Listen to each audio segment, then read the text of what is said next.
Good morning বন্ধুসকল, আশা কৰোঁ সকলে ভালে আছে আৰু ভগৱানে আপোনালোকক ভালে ভালে ৰাখক। আৰু এই জেঠাজনে আগে পাছে কল দিয়ে থাকে, আজিও কল লৈ আহিছে ঘৰৰ পৰা আৰু এইখিনি বান্দৰক দিয়াৰ কাৰণে লগত আছোঁ আৰু বান্দৰক দি আছে আৰু আপোনালোকেও আহিলে এনেদৰে বান্দৰক কল খুৱাব। আৰু যিসকলে মোৰ ভিডিঅ' ৰেগুলাৰি চাই তেওঁলোকে গম পাব যে এই বান্দৰটোৰ মই এটা ভিডিঅ' ৰিলিজ কৰিছিলোঁ।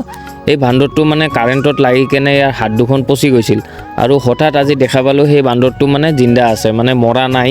তেওঁ দুখন ভৰি দিয়ে খোজকাঢ়ি বুলি থাকে আৰু কি আপোনালোকে দেখিব পাৰিছে। আৰু কাৰেণ্টত শ্বৰ্ট খালে কিছুমান বান্দৰ নাবাচেই, মৰি থাকে। আৰু এই সৰু বাচ্চাটোৰো ভাগ্যটো বহুত ভাল।